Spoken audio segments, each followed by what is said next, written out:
आदम तेली कुम्हार सोपच की रात, क्या ये जाति के लोग विद्वान नहीं होते हैं? ये जाति के लोग सलमान नहीं है। लेकिन तुलसीदास तुलसी पाठक सकल गुण हीना, शुद्ध न सकल गुण ज्ञान प्रवीणा। विप्र मतलब ब्राह्मण होता है, वह चोर हो, बलात्कारी हो, लफंगा हो, गोलवलकर और सावरकर के नाजायज पुत्र वैसे ग्रंथों को रक्षा करना चाहता है। आज भी उसके खून में वो गंदगी।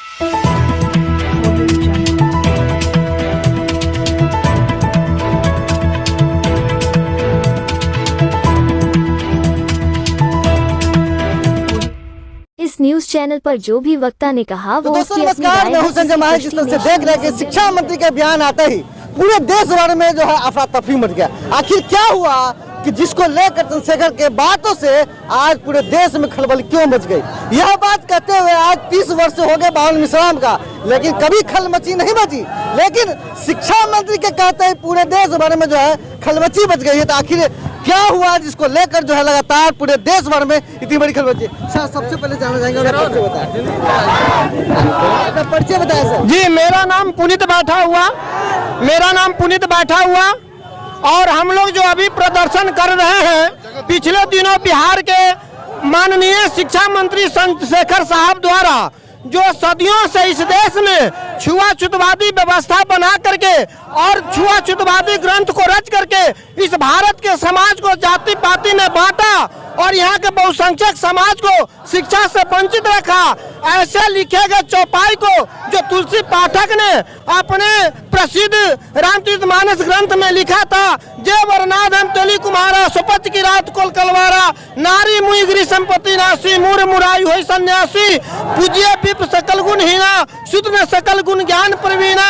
ये जो इस देश के बहुसंख्यक 85% शूद्र है, जिसको हिंदू धर्म शास्त्र में शूद्र कहा गया, जिसको भारत के संविधान में बाबा साहब ने ओबीसी कहा, तो ऐसे लोगों को शिक्षा से वंचित करने का जो ग्रंथ लिखा गया, इसका खुलासा चंद्रशेखर साहब जो बिहार के शिक्षा मंत्री है। ये जितने चौपाई आप बोल रहे हैं, हाँ। इसका मीनिंग भी पता है आपको? हाँ। सीधे बोलते जा रहे हैं आप? जी मीनिंग पता है। जय वर्णाधम, वर्णाधम मतलब होता है वर्णों में नीच, अधम तेली कुम्हार सोपच की रात, क्या ये जाति के लोग विद्वान नहीं होते हैं? ये जाति के लोग सलमान नहीं है। लेकिन तुलसीदास तुलसी पाठक स्पष्ट लिखता है, जय वर्णाधम तेली कुम्हारा सोपच की रात को कलवारा, यानी ये तमाम बैकवर्ड के लोगों को जातियों में अधम कहा है, नीच कहा है।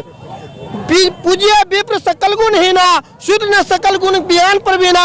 विप्र मतलब ब्राह्मण होता है, वह चोर हो, बलात्कारी हो, लफंगा हो, गुंडा हो, बदमाश हो, फिर भी वो पूजनीय है। लेकिन कोई बैकवर्ड के लोग कितना भी बड़ा विद्वान हो, कितना भी बड़ा सलमान हो, वेद प्रवीण हो, लेकिन वो आदर का पात्र नहीं हो सकता है। ये तुलसी पाठक अपने रामचरितमानस में लिखता है। हिंदी कविता, हिंदी प्रोफेसर के द्वारा कहा गया है कि जो ये कविता लिखी गई है उस समय का ये कविता है, ये रचना नहीं है, कविता इन्होंने रचा। नहीं, ये कविता नहीं है, ये रामचरितमानस का चौपाई है, ये कविता नहीं है। और आज भारत का समाज जो जात पात में बटा हुआ है और जिसके कारण ये देश कितना बार गुलाम हुआ, ये उन्हीं ग्रंथों के कारण गुलाम हुआ, जिसमें इस देश के बहुसंख्यक समाज को पढ़ने लिखने से मना किया गया था, संपत्ति रखने से मना किया गया था। उन्हीं विभेदकारी ग्रंथों के कारण हमारा देश बार बार विदेशियों का गुलाम होता गया। और आज भी इस देश के गोलवलकर और सावरकर के नाजायज पुत्र वैसे ग्रंथों को रक्षा करना चाहता है।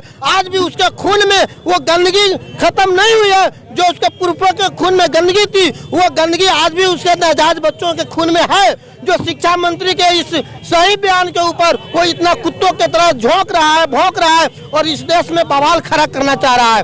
तो ऐसे में सावरकर और गोवरकर के पुत्रों को कहना चाहता हूँ, समझाना चाहता हूँ कि तुम में अगर थोड़ी भी ईमानदारी है तो ऐसे ग्रंथों को तुम इस देश से मिटाओ, उसको जलाओ, उसको आग लगा करके जला दो, तब इस देश में समानता आएगा, भाईचारा आएगा और हमारा देश महान बनेगा।